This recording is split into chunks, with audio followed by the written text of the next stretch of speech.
अब look carefully, triangle देखो बेटा, बी डी ई बड़े, ये ट्राइंगल और ये triangle they have same base. देखो नाम मेरा बड़े सड़े, डी ई डी ई, तो कॉमन बेस क्या आ गया? ये थोड़ा बेस ऊपर ही नीचे ही होता है, ये बेस है यहाँ पे, कॉमन बेस क्या हो गया? डी ई हो गया।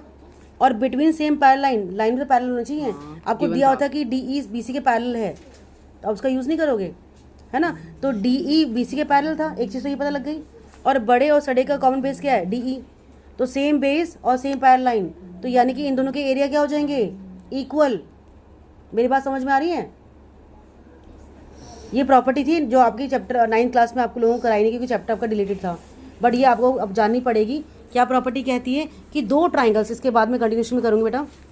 Now you will write area of triangle A D E, sorry क्या नाम है, B D E and triangle C D E are equal because of the theory as C triangle BDE and triangle CDE have common base। बेटा common base क्या है उनका बताओ?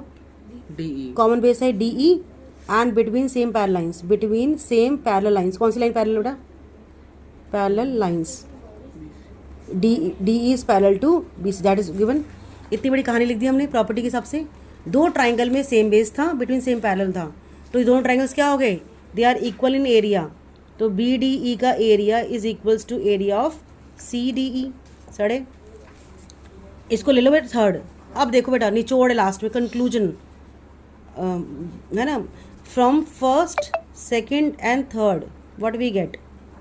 ध्यान से देखना आप, मैं आपको समझा रही थी। फर्स्ट में आपको आया था कि अड़े अपॉन सड़े, एरिया था एरिया ना, एरिया ऑफ अड़े अपॉन एरिया ऑफ सड़े बड़े equals to A D upon D B.